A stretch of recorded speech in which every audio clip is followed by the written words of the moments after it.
자, 10번부터 보도록 합시다. 리먼 사태죠. 서프라임 모기짐 사태 때문에 날아갔었던 아주 엄청난 사태였죠. 2008년인가 그랬던 걸로 기억하고요. 모기 주택담보 투자를 수익을 올리려고 했었는데 그만 집값이 올라야죠. 당연히 오를 거라고 생각했다가 지나친 차익금에 주택가격이 올랐다면 이 차익금 받을 수도 있었을 텐데 사람들이 팔지도 못하고 하다 보니 결국 회사까지 날아가게 된 그런 사태입니다. 어떻게 보면 지금 우리가 2006년 이후에 엄청나게 지금 상승한 상황이에요. 집값이. 근데 이제는 하락을 거고 이 하락 정도는 우리의 상상을 초월할 수도 있습니다. 제가 보기에는 15%에서 20%까지 빠지지 않을까라는 생각이 들어요.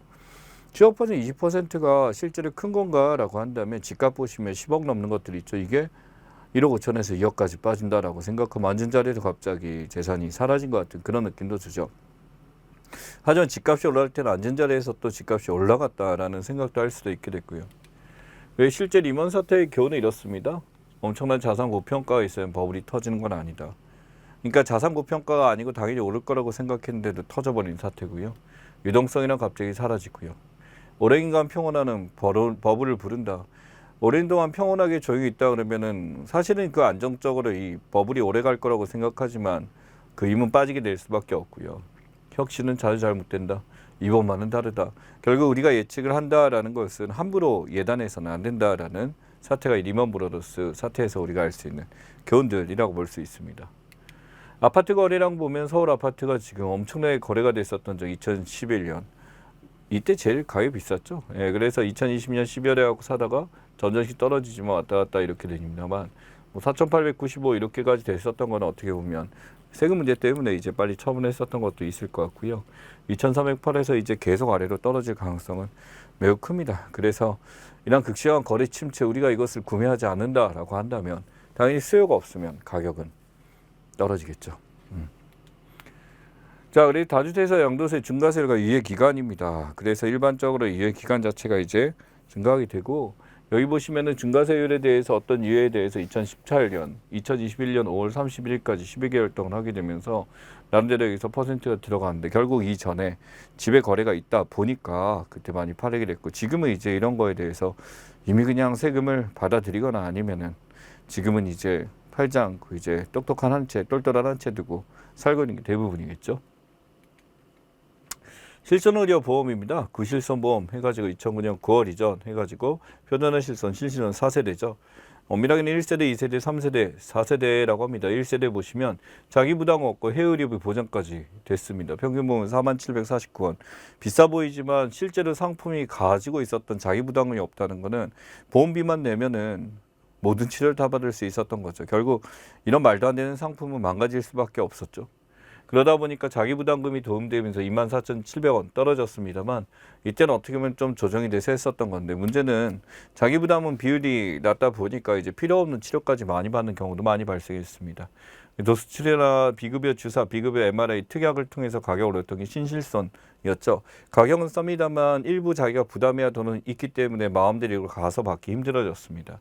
4세대는 이걸 또 갈아듬었죠. 이럼에도 불구하고 사람들이 15만 원짜리 그런 거 도수치료 막 받고 MRI 마구 찍고 하다 보니까 이것을 막기 위해서 4세대 같은 경우는 실제로 적게 이런 걸 사용하지 않는 사람들은 저렴하게 낼 수도 있습니다.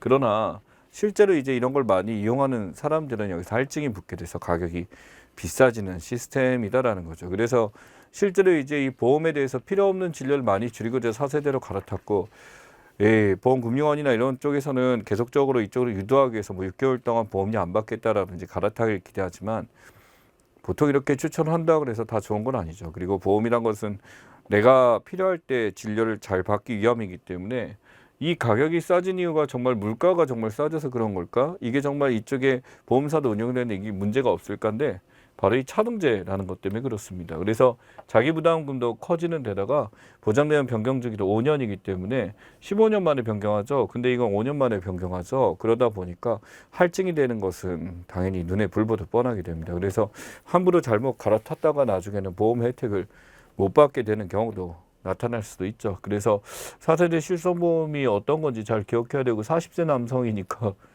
저 같은 경우는 뭐 저거보다 훨씬 뒤에죠. 자, 아마 유럽 가스관 공급 중단입니다. 그래서 운송 중단 장기화가 이루어지게 되고 이게 여기 보시면 독일에서 지금 러시아까지 성유관 연결해서 했던 것 중에 하나죠. 근데 중간에 통과하는 이제 폴란드나 이런 쪽 입장에서는 여기에 대해서 이제 안전에 대한 얘기를 하게 되면서 계속적으로 이제 문제를 야기하고 있습니다. 그래서 이쪽 공급관 중단되다 보니까 안정적으로 에너지가 공급이 안 되게 되고 결국 상승까지 이어지게 되는 게 이쪽에서 나타나는 현상입니다. 노르트 스트림 같은 경우도 지금 보시면 연결대가 독일하고 연결돼 있죠. 그래서 착공 2018년 지금은 운영되고 있는데 우크라이나는 미국, 영국 모두 다 여기에 대해서 지금 제기를 하고 있습니다. 바로 에너지 안보 위협이죠. 여기서 갑자기 끊어지거나 이렇게 되면 어떻게 체크할래라는 거고 천연가스 산유국 1위 이제 러시아 입장에서는 당연히 이런 것들 통해서 나름대로 자원의 무기화를 실현하려고 하고 있습니다. 그래서 이제 여기 보시면 중해외자원 개발 투자 현황인데 이 중국 자본까지도 이렇게 엄청나게 많이 나오고 있는 실정이에요. 중국 자본이 이제 아프리카라든지 보크사이트나 이렇게 코발트부터 시작해서 아시아에 지금 들어오고 히토리 광고 미얀마 투자 늘리게 되면서 미얀마엔 지배권 올려고 하고 미국 역시 똑같이 바이든 입장에 히토리 가져가는 거 굉장히 크게 하고 북구 아프리카 영역까지 지속적으로 하고 있습니다. 그래서 에너지의 어떤 무기화, 자원의 무기화, 어떤 에너지 정치 무기화라고 부르죠. 전 세계에서 많이 나타나고 있는 현상 중에 하나다. 기억하시면 좋겠습니다. 자, 공수처죠. 이전에 우리가 많이 봤었던 겁니다. 이 공수처라는 거에 대해서 고위공직자 범죄 수사처라고도 부르죠. 공수처의 발족으로 인해서 이제 소위 말하는 우리 고위공직자 예전에 조선시대 마치 사원부 같은 역할을 보여주게 됩니다.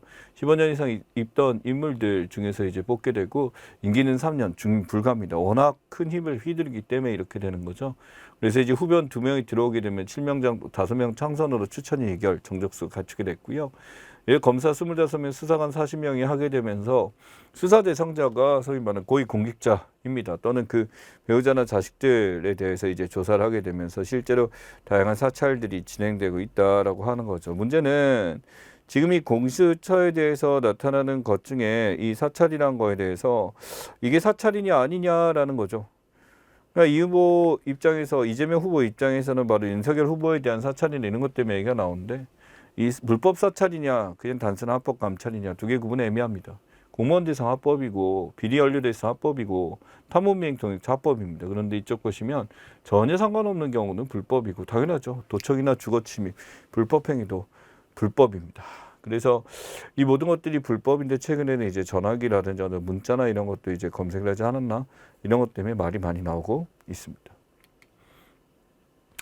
자, 지금 러시아 그림 나와 있죠. 이 러시아 속에서 이제 이쪽에 보기 라트비아, 에스토니아, 리투아니아, 벨라루스, 우크라이나, 몰도바, 지금 이 그루지아, 아르메니아 이 나라들이 바로 CIS 독립국가연합을 구성했었던 것 중에 하나입니다. 소련을 해체되게 되면서 이 나라가 CIS 독립국가연합으로 만들어지게 됐었고 실제로 이제 이 당시 올림픽에서도 같이 나왔던 기억이 납니다. 그런데 그렇다고 막 1등을 했던 건 아닌 것 같아요.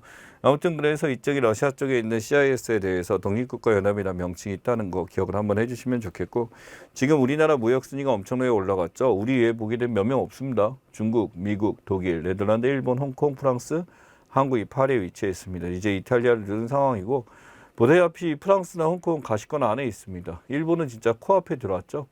지금 보다시피 이렇게 네덜란드에 1조가 나오는 거, 이 네덜란드 생각보다 크네요라고 할 수 있는데 바로 반도체 원천 기술을 갖고 있는 기업이 여기 있기 때문에 이 반도체 품귀 현상을 통해서 엄청나게 상승한 사례를 보여주게 됩니다. 보다시피 지금 바뀐 데가 영국이 다운이 됐어요. 7,300으로.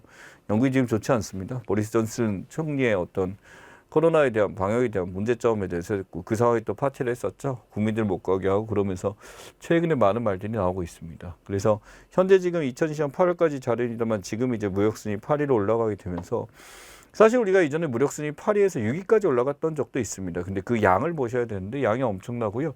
홍콩이 갑자기 부상했죠. 그러다 보니까 이렇게 돼서 지금 우리나라는 나름대로 엄청난 지금 화랑을 겪고 있다라는 거 보시면 될 것 같습니다. 그래서 수출 최고치 6,445억 달러까지 올라갔기 때문에 이건 정말 대단하죠. 재건축 초과이익 환수제입니다. 3천만 원 이상일 때 1년간 평균 올라갈 때 여기서 이제 환수를 할 수 있도록 그래서 재건축 하긴 조합원에는 10에서 50%는 국가에서 환수하겠다라는 것에 대한 것입니다. 실제로 이게 넘어가게 되면은 그만큼 가열리에서 많이 가져갔기 때문에 초과이익을 가져간다라는 거죠. 결국 이게 유예 상태도 2018년 이제 들어오게 되면서 나타나는 형식 중에 하나고 이 초과이익 환수에 대해서 이제 대장동 개발이나 기타 등등 여기서 많이 관련이 있습니다. 국가 입장에서는 셋을 늘리기 위해서 굉장히 좋은 거다라고 볼 수도 있습니다만 바로 이게 대장도와 관련이 있다는 게 문제죠. 유한기 사망, 김문기 사망. 그래서 지금 어떻게 됐냐면 이 대장동 관련 인물들 남욱 변호사의 돈을 받은 사람들에게 지속적으로 이제 목숨을 잃거나 여러 가지 사태들이 나타나게 되면서 이재명 후보 입장에서는 굉장히 여기에 대해서 이제 참 관련이 없고 이제 해명이 다 끝났다라고 얘기하게 되는데 이렇게 죽어나갈까라는 걸 생각해 보면은 좀 무섭기도 합니다. 그래서 실제로 이제 검찰 수사가 해를 넘겨서 지금 가고 있기 때문에 이 대장동 의혹에 대해서 특검을 해야 된다라는 것과 실제로 이제 토론이 진행되게 되면 여기에 대해서 어느 정도 질의가 있을 거고 응답이 있으니 어떻게 공방이 되냐에 따라서 이 대통령 선거에 대한 변화가 있을 겁니다. 그래서 이 대장동 개발 사업 관련 쟁점 이재명 이제 3명이죠. 사업공모 일질 인적, 신생업자 하천에 참여했다. 관련법 따라 자정한지 바로 필요했다라는 거. 민간사업 4천의 배당을 지급했다. 5천원에서는 성남시가 환수했기 때문에 민간 개발 만약에 했으면 더 많은 이 개발업체 갔을 거다. 다 가져갔을 거다라는 거고. 인터뷰 A씨 화천대 실소유주에 대해서 실제 소유자는 합의해 있고 인터뷰 만난 적 없다라고 했는데 인터뷰 이후니까 인터뷰 전에는 만난 적이 있었다라는 것도 알 수가 있겠죠. 그래서 어떻게 밝혀진다가 굉장히 큰 변화를 주지 않을까라고 생각할 수 있습니다. 자, 자금 조달 비용 지수라고 합니다. 실제 순상품에 대해서 어느 정도 가중평을 통해서 가져오게 되는 것을 이야기하죠. 대출금리 이제 가계대출 변동금리가 이제 엄청나게 커질 거다. 왜냐하면 금리 인상의 신호가 계속 오기 때문에 지금 나타나는 현상이죠. 바로 이 코픽스 금리인데요. 코스트 오브 펀드 인덱스죠. 자금 조달 비용 지수에 대해서 하게 됐고 실제 수신 상품이나 이런 것들의 평균 금리나 9개의 정기예금, 정기적금, 상호분, 주택은 양도성 예금지수, 금융지, 환매청구, 무채권, 표지원까지. 그래서 이러한 것들에 대해서 전부 다 이제 자동금리는 가중평균을 합니다. 어떤 것이 더 중요하냐에 대해서 계산을 하게 되고 그 비중에 대해서 계산해서 실제 금리를 파악하는 게 코픽스다라고 하는 거죠. 이제 코픽스가 지금 연동에 대해서 지금 어느 정도 이제 올라갈 것이냐라는 것도 중요하게 되고 고정금리보다 변동금리가 유리하다라고 지금 얘기를 하게 되는데 이게 상황에 따라 어떻게 변화되는지 지금 봐야 되고 6개월마다 이게 오르게 되면 얼만큼 오를 건가 생각을 해봐야 되겠죠. 그래서 고정금리로 갈아타는 방법에 대해서 해야 될 텐데 이게 한번 처음 설득할 때 하다가 바꾸게 되면 당연히 우리가 원하는 비율을 받기가 되게 쉽지가 않습니다. 자, 그래서 여기 보시면은 실제로 운영이 됐었을 때 고정금리 같은 건 고정적으로 이렇게 하는 대출하게 되면 금리가 대출만 이렇게 동일하게 퍼센트 유지되게 되고요. 변동금리는 이 금리에 따라서 계속 변동되면서 하게 됩니다. 그래서 지불하게 되는 금액도 차이가 있게 되는데 금리 하락에는 당연히 선택을 해야 되죠. 근데 금리 상승은 당연히 이런 선택을 해야 됩니다. 혼합금리라고 합니다. 고정금리, 변동금리인데 일정한 고정금리 하다가 이후에는 변동금리로 가는 것이라고 봐야 되겠죠. 이게 어떤 본인의 자금 계획이나 기타 등등 고려하고 하는 거고 지금 상황에서 금리 인상이 명백하다라고 하는 고정 가다가 나중에 변동으로 갈아타는 이런 것도 하나의 방법이겠죠.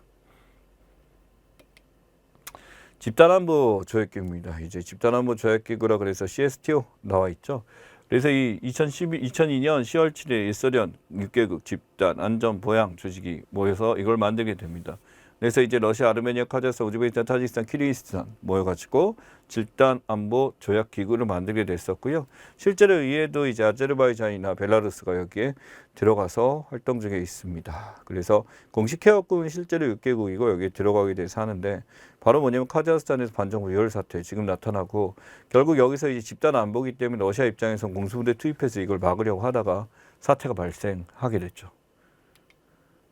그래서 이 실제로 나타났던 상황에 대해서 지금 첨예하게 대립하고 있습니다만 소련 국가에 대해서 이 러시아가 지금 지배권을 강화하고 있는 모습이다 라고 파악할 수가 있죠. 자, 지금 보시면 도쿄도 보이고 감섬도 보이고 마리아나 보이죠. 바로 뭐냐면 태평양 전쟁 과정입니다. 시작 상황에서 보게 되면 맨 처음에 진주만 기습이 있었어요. 그 다음에 미드웨이 해전 가게 되죠. 그래서 여기서 전쟁이 있게 됐고 차후에 이제 가다카날 전투해서 그 다음에 올라가게 되니까 소련도 참전이 있게 되고 히로시마 나카사키 원폭탄을 내면서 전쟁이 종료되는 바로 태평양 전쟁입니다. 41년부터 45년까지 있었던 이거고요. 실제 여기서 이제 일본은 바로 이 원폭투하를 하게 됨으로써 바로 그냥 항복을 선언하게 됐었던 것 중에 하나입니다. 실제 이거는 사도광산인데요. 강제노역 했었던 이거를 유네스코 세계유산 등재하겠다라고 하는 쓰레기 같은 짓을 하는 거죠. 쉽게 얘기해서. 그래서 여기 보시면 이게 니시다 총리나 이게 뭐 보게 되면 아베나 이렇게 해서 예전부터 이런 계획은 없었냐라고 하는데 정권 바뀌게 되면서 이제 이런 거 쉽게 하게 되면서 얘기를 하고 있습니다. 근대사는 강제노동 동원시설인데 이걸 세계유산으로 하는 것, 그래서 일본에서 지금 이걸 하려고 한다라고 하게 되는데 여기에 동원했던 우리나라 입장에서는 이걸 유산으로 남겨서 한다라고 했을 때 어떤 의미가 되느냐라는 거죠. 그래서 일본 공공문화원장이 이걸 하게 되면서 이걸 추진하게 되고 뭔가 이제 남기겠다라고 하게 되는데 이게 지금 유산위원국이 교섭을 해서 당연히 막아야 되는 과정입니다. 우리나라 유네스코의 세계문화유산으로 등재되는 것에 대해서 이게 과정이 있거든요. 그 절차에 대해서 심사를 거치게 될 때 이건 절대 안 된다라는 것에 대해서 하게 되고 우리는 2024년에 이제 위원국 자격을 얻게 되거든요. 그러면 당연히 우리가 들어가게 되면 절대 해서는 안 되는 것 중에 하나죠. 그렇죠? 그리고 일본 내에서도 여기에 대해서 반드시 이걸 긍정적으로 보는 게 아닙니다. 자, 그 다음에 다주시대 양도세 유예 당청 발언에 대해서 청와대 입장 봅니다. 정부 상황 따라 해야 되고 민주당 지도원은 반대 의견 전달했고 양도세 논의해야 된다라고 지금 나와 있죠. 이제 이재명 대선 후보는 항시제 양도세 중과 유예 필요하다라는 거, 양도세에 대해서 너무 하면 안 된다는데 아무래도 이제 경기도 지사고 많은 아파트 위치에 있고 이제 대선도 나오다 보니까 세금에 대해서 지금 어느 정도 약한 거에 대해서는 좀 중요하다라는 거죠.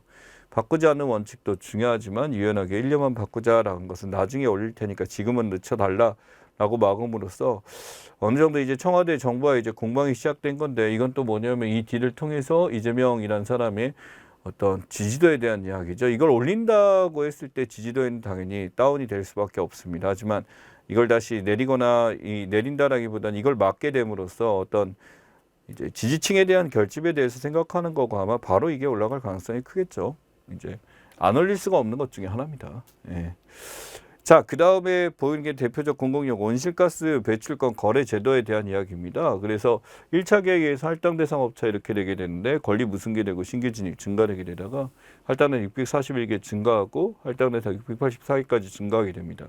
그러다 보니 당연히 많아지게 되니까 할당량도 커지게 되겠죠. 경매를 통해서 팔게 되고 이 경매를 통해서 나온 만큼 이제 우리가 온실가스를 배출할 수 있는 권한이 형성되고 어떤 확장을 하거나 생산이 늘어나게 됐다면 다른 데서 구입한 것을 이제 따로 구입해서 써게 됨으로써 하게 되는 거죠. 아무래도 지금 이런 상황이 된 게 이 가스 요금의 상승입니다. 연료비 자체가 지금 올라가게 되고 특히 가스 많이 올랐거든요. 2020년 1분기하고 2분기까지 연료비가 지금 이렇게까지 올라갔습니다. 225 1분기하고 1분기 두 개 1년 만에 비교해 보게 되면 2배가 넘습니다. 그래서 실제 같은 양을 사용했는데 여러분 보시는 분이 있는지 모르겠는데 관리비 내역서 보게 되면요.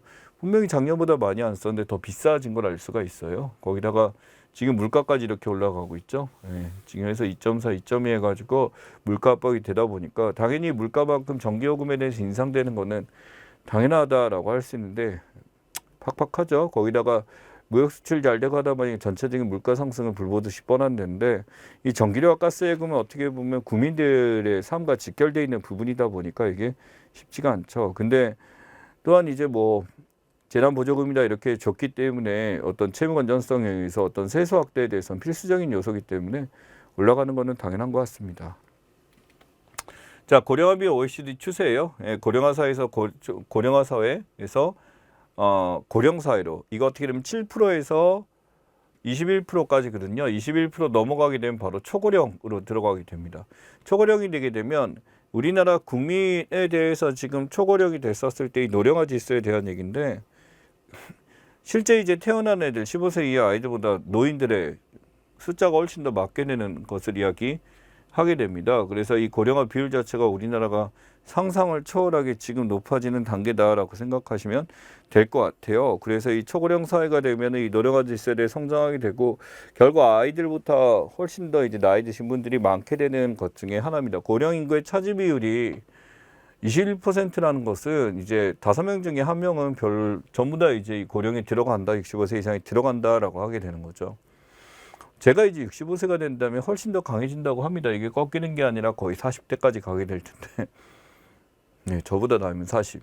그런데 제가 느꼈던 건 뭐냐면 어떤 자리 양보라는 것에 이전에 나이 드신 분들이 있으면 해드렸는데 제가 그 나이가 된 것 같긴 한데 아직도 저도 벌떡벌떡 일어나는 상황이 된 것 같아요. 그러니까 사회가 전체적으로 늙어가고 있다는 거죠. 어떻게 보면. 자, 그 다음에 통계청에 나와 있는 건 연항인구에 대한 이야기입니다. 연항인구라 그래서 이걸 통해서 출생아수, 이제 모의연령 출생아수였고 연령 출산율을 계산할 때 여기서 분모에 들어가는 게 연항인구입니다. 출생연 사망을 산출할 때 기준되는 인구수를 연항인구라고 부르게 되죠. 1년 동안 그래서 실제로 인구수 7월 1일에 인구수를 파악해서 계산하게 되는 거고요. 이걸 통해서 출생률에 대해서 얼마가 올라가고 떨어진지를 파악하는 데 쓰는 것 중에 하나가 연항인구입니다. 그리고 고령인구 비율에 대해서는 나왔는데 경북 의성 압도적이죠. 이 의성이 참 그래요. 그래서 여기 살고 있는 이제 처녀죠. 이제 결혼하지 않은 여성들, 미혼 여성에게 이제 물어봤어요. 물어봤는데 자기 지역의 사람들과 결혼하고 자식을 낳고 하겠느냐라고 하는 거에 대해서 그런 젊은 세대들이 거기에 남아서 결혼하고 자식을 낳게 되면 이런 고령인구 비율이 줄어들게 되는 거잖아. 아이를 낳으면 낳을수록 거의 2,000명인가 그렇대요. 물어봤거든요. 예, 제로입니다. 자기 중에서 결혼 안 하겠대요. 그러니까 이게 뭐냐면 그만큼 나이든 이런 곳이고 경북, 의성, 고흥, 군위, 경남, 합천, 전남, 모성 전부 어디예요?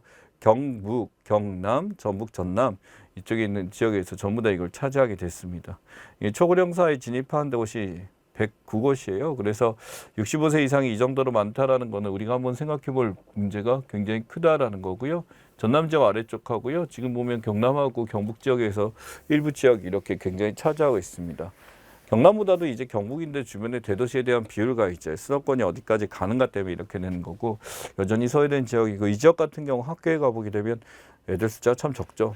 네. 자, 지금 이 그림 보시게 되면은 이 말레이시아 폭우 홍수인데 그림이 잘 안 보이죠? 바로 뭐냐면 집들이 자동차하고 물에다 잠겨가지고 이렇게 해서 올려놓은 상황이고 전부 다 이제 물이 바다로 차 있는 상황입니다. 사진이 흐릿해서 안 보이는데 드론으로 띄워갖고 이렇게 사진을 찍은 거라 그렇고 말레이시아 대부분이 지금 어떻게 천장만 보여요. 집들이 다 잠겨가지고 그래서 엄청난 폭우가 왔는데 그 폭우의 이유가 바로 이 몬순입니다. 몬순이라고 하는 것은 바로 계절풍이고요. 계절마다 바뀌는 바람이란 뜻이에요. 여름은 당연히 어디에서? 예, 바다에서 대륙으로. 그 다음에 겨울에는 어떻게? 대륙에서 바다로 이렇게 불게 되는 거죠. 그래서 여기 보면 시베리아 쪽에서 이렇게 불어오는 바람이 이렇게 있습니다. 우리나라는 시베리아 고기압에서 불어온 바람이고 겨울에 부는 거다라고 한다면 동아시아 몬순은 이렇게 중국 가는데 우리나라는 북태평양에서 이렇게 오겠죠. 그치?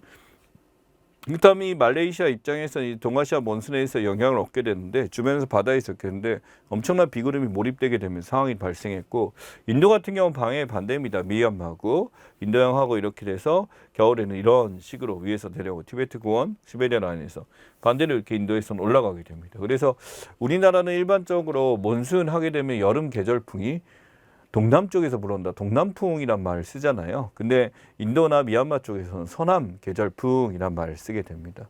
그래서 이 계절풍 몬순 기후 지역에서는 당연히 바다에서 따뜻하고 스비난 바람이 불어오기 때문에 엄청난 비가 쏠리게 될 수밖에 없는 거죠. 그래서 이 몬순 기후의 열대라든지 온대 같은 경우는 이 강수량, 여름 강수량이 비교가 안 될 정도로 이렇게 산처럼 솟아있는 모습이고 AM 열대 몬순은 소수지 아니라 온도선을 뚫어버리죠. 네, 그림으로 보게 되면. 그러니까 막대 그래프가 엄청나게 길어진 거 볼 수가 있습니다. 그 정도로 비가 와서 이상기후들 등장하게 되고 이 몬순을 통해서 이제 들어온 것도 있지만 한편으로 산림범채를 너무 가혹하게 해서 그렇다. 너무 나무를 많이 잘라서 그렇다라는 견해도 있습니다. 자, 세계의 법제도 지금 나와 있어요. 노동이사제 국회 본의회 통과인데 우리 쪽에 다른 거는 바로 이 법제도 영미법 보시면 나와 있죠. 일반법이다. 영국 연방 국가고 대륙법은 시민법이라고 그래서 일반적 법 체계로 하게 되는 거. 혼합법 같은 케벡, 루이지애나, 스코틀랜드, 아무크랑 인구가 이제 섞여 있는 데서 이제 민족이 섞여 있는 데서 하고 샤리아 이슬람 종교 법 체제 이렇게 나와 있습니다. 그래서 각 지역마다 무슨 법을 따르고 있냐라는 거에서 지금 차이에 대해서 지금 나타나 있는 거 관찰해 보시면 좋습니다. 그래서 영미법은 영국에서 발원해서 시작된 영어권 국가에서 활용되는 법이다라는 거. 자, 근로자 추천 이사제의 찬반 논리도 있습니다. 노동이사 공공기관 들어가 있는데 근로자 경영처럼 내부 견제 있게 노사원 소통 원활히 갈등 없어진다. 조절되니까 경영진 가치 문화, 근로자 관점 전달 가능하고 노동 존중 문화인데 단점보다 의사결정 늦어진다. 노조의 경영 장악된다. 이해관계자 근로자만 특별대우할 이유 없다. 경영자도 들어가야 된다. 라는 것들 첨예한 대립이 있으니까 한번 잘 읽어보시고 실제로 이제 이게 공공기관 노동이사제에서 노총에서 엄청나게 강조하는 것 중에 하나다라는 말씀드리겠습니다. 자, 적정규모화 계획이요. 23년, 25년 해가지고 2020년 선제적 정원감축 실적 반영입니다. 대학교 너무 많이 뽑는다라는 거죠. 정원 직원에서 정원감축이 50% 인정하겠다. 유보인은 50% 인정하겠다. 그래서 지금 이런 식으로 부분 인정한 데 있고, 불인정은 뭐냐면 정원 감축 미인정, 보건이나 정원 변경에서 다른 거 줄이고 보건 올리는 거, 의대 뽑는 거죠. 행정처분 법적은 뭐 정원 감축 미인정하겠다. 그래서 하게 되고, 전문대학이 개편되기 편제정원 이제 입학정원 줄어드는 실적으로 미인정하겠다. 지금 전문대학 거의 다 사라지고 있는 추세죠. 산후지를 바꾸면서 이제 대학 이름 바꾸는 것도 많이 나타나고 있습니다. 그래서 실제 일반 재정 탈락 대학들이죠. 여기 보시면 수도권에 성공회대, 성신여대, 수원대, 용의대, 인하대 들어갔네요. 청시대, K시대, 한세대, 협성대 들어가 있습니다. 생각보다 이제 이름 알려진 대학들이 어느 정도 포함되게 됨으로써 여기 같은 경우 이제 재정 지원 탈락되다 보니까 감축도 당연히 해야 되고 재정 건전성 강화를 해서 노력한 모습을 보여줘야만 들어갈 수가 있습니다. 자, 그 다음에 빅테크 5대 기업 2분기 매출입니다. 아마존, 애플, 알파벳, 마이크로소프트, 페이스북이에요.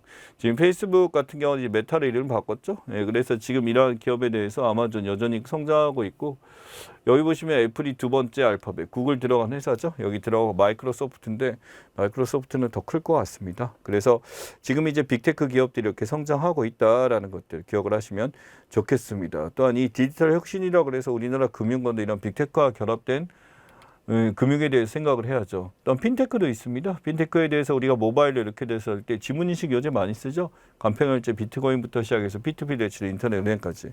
저도 뭐 이제 모바일 핀테크 굉장히 많이 이용하고 있습니다. 그래서 금융 쪽에서는 거의 뭐 이제는 당연히 받아들이고 있는 추세다라는 거고요. 이런 변화에 대해서 이제 늦어지게 되면 문제가 되겠죠. 자, IT 이 사람들 이게 대통령을 잡은 IT 깽단이고요.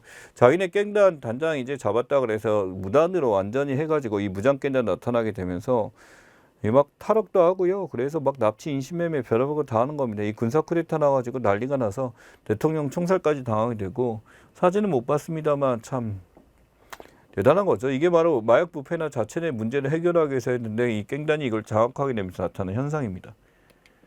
그래서 이 대통령 암살 당한 데가 IT인데, IT 하게 되면 예전에 이제 구호물자 이제 이쪽에 나타나서 쓰나미 때문에 찾아간 적이 있었죠. 이 피살이 됐어요. 저번에 모의죄를 하게 되고, 식량 자금률 45%, 빈곤 60%입니다. 극빈 국가예요. 전통적 농업에다가 사람들이 어떤 삶을 살아가기 너무나도 힘든 것 중에 하나죠. 결국 이 부패 인사 제거하려고 하다가 거꾸로 이제 본인 총을 맞은 사태인데, 이제 영화에서나 일어날 일이 나타나 버렸습니다.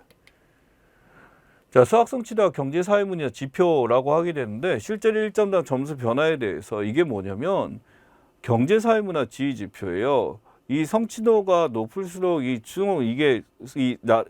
본인이 갖고 있는 부모나 경제사회적 지위가 얼마나 영향을 미치냐라는 건데, 결국 부모 지위나 경제력, 부모가 어떤 지위가 높거나 경제력이 높으면 높을수록 학습 격차는 커진다라는 것을 보여주는 것 중에 하나입니다.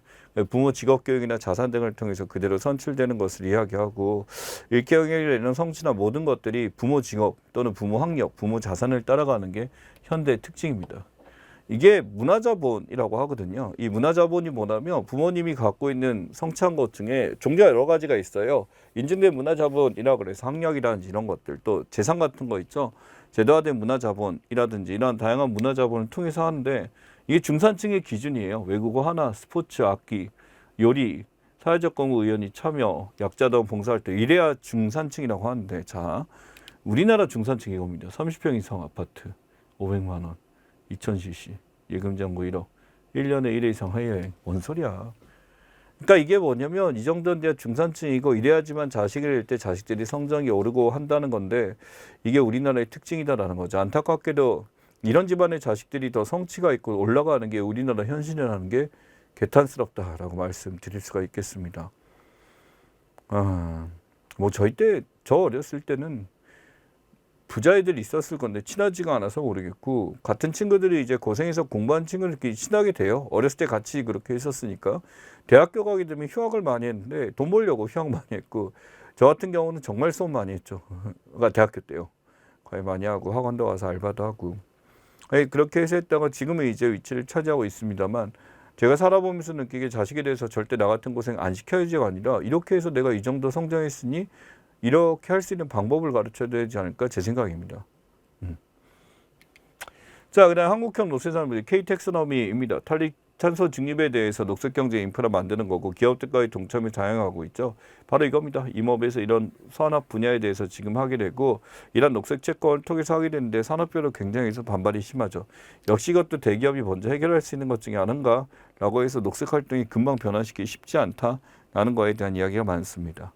그리고 몇몇 기업들은 이따위 짓을 하는 거죠. 환경은 거칠해적으로 하게 되는 거. 그러니까 겉으로는 환경을 보호한다라고 하지만 실제 그린워싱이라고 하는 거예요. 친환경 이미지로 세탁만 할 뿐이지 실제로 이제 여기에 대해서는 단순 마케팅 수단 활용해가지고 별거 아닌 짓을 하고 있는 거다라고 하는 거죠. 커피 회사들도 비슷한 짓 많이 했었고요. 몇몇 회사들이 그래서 우리는 환경과 친화적이야라고 얘기하는데 실제로는 이제 큰 의미 없는 것들이 많이 있으니까 이런 것들 잘 감시를 해야 됩니다. 그래서 일종의 위장행위라고 볼 수가 있죠. 자, 대통령 선거 출마자 나이 제한 개정 공감도입니다. 바꿀 필요가 있다가 50% 넘었죠. 예, 그런 결정될 수밖에 없는 거고 출마율은 만 18세로 그래서 하향됐습니다. 결국 동의를 하게 되고 500명 갖고 조사한 거니까 물론 한계는 있습니다. 좀 더 많이 했었어야 되는데 어찌됐든 간에 여야가 이걸 속골하게 되면서 피선거권이 하향되게 되고 고등학교 졸업해도 바로 나갈 수 있는 상황이 됐습니다. 이거 비례대표제의 특징이죠. 총 300석 중에 17살인 30석 연동률을 적용해서 우리가 이제 표 던질 때 후보한테 던진 거 막 당에 던진 거 여기에 대해서 하고 유효득표 3% 이상이 또 나눠지는 연동형 혼합 대표제, 준연동형 대표제 활용하고 있습니다. 그래서 비례대표제 이런 식으로 나눠주게 됨으로써 했는데 실제로 이 대표들에 대해서 조금 잘 뽑아야 돼요. 정말로 이랬으면 좋겠어요. 사표 계속 나오고 이렇게 되고 문제 생기는 것 좀 막았으면 좋겠습니다.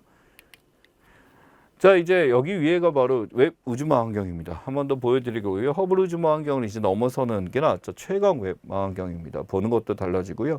멀리 이거 나가게 되면 진짜 우주의 관찰에 대해서 정말 이제 우리가 할 수 있는 시대가 된 거죠. 전자기파를 통해서 이제 정보를 얻어가지고 외부에 뭐가 있는지 볼 수 있는 것 중에 하나입니다. 이 허블을 능가한다는 망원경이 바로 이 아이인데요. 예, 결국 지금 이제 도킹해서 12월 25일 당시에 이제 이야기인데 우주센터 가서 출발했었고 6.5m입니다. 주경지름이 이제 2배 이상 넘어가고요.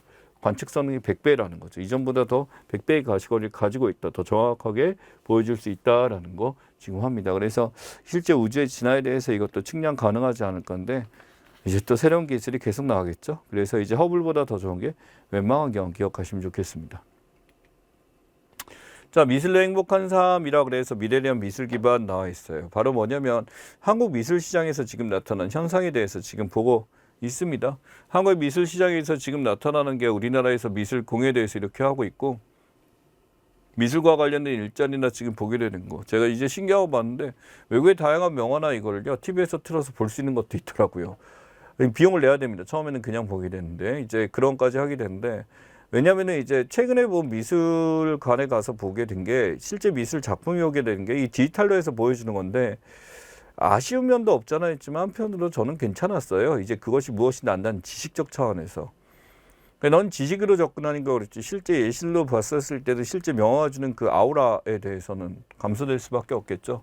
이런 걸 많이 볼 수 있는 게 이런 비엔날레였어요. 이제 비엔날레라는 의미가 미술 자체의 의미가 아니라 예술 비엔날레, 미술 비엔날레 앞에 붙여야 되고 비엔날레 2년마다 하게 된다죠. 그러니까 2년마다 이제 우리나라에서 지금 이런 식으로 비엔날레를 하게 됨으로써 많이 했었는데 실제로 이제 베니스 비엔날레 유명하고 우리나라도 이제 나름대로 이제 했었던 거고 3년마다 하면 트렌날레라는 말을 붙입니다. 그래서 실제 광주 비엔날레 여기 나와 있죠. 그래서 이쪽에서 미술 전시인데 지금은 이제 코로나 때문에 실제 쉽지가 않게 됐죠. 대부분 다 취소가 되어 있는 실정이다라고 말씀드리겠습니다. 마지막으로 뒤에 논제된 거에서 확률화 아이템 하나만 보죠. 확률화 아이템 같은 경우 연방도박법에 대해서 실태 조사한다. 그래서 아이템 도박 보겠다. 네덜란드 피파 18, 그 다음에 도타2라고 해서 이거 지금 사행성 있다 봤고요. 벨기에까지 확률화 아이템 안 된다. 중국은 100분의 1 폭이 몇 번 하면 나온다. 정확하게 해줘야 된다. 그래서 써줘야 되고요. 컴플리트 가차라고 해서 정말 많이 하는데 확률을 모았을 때 최종 보상 주는 행위에 대해서 금지하는 것들. 그러니까 이게 몇 번을 채우게 되면 주는 걸로 하다 보니까 사람들이 무한정으로 이제 돈을 집어넣는 그런 사태들이 많이 있었다라는 거죠. 그래서 이런 아이템에 대한 논의 굉장히 많이 있으니까 우리나라 같은 경우도 정말 이런 게 심각한 나라에 해당하다 보니까 조정을 좀 해야 될 겁니다. 자, 여기까지가 우리 시사상식 봤던 내용이고요. 이제 문제들 풀어보고 몇 가지 키워드들도 정리 같이 해보도록 하겠습니다.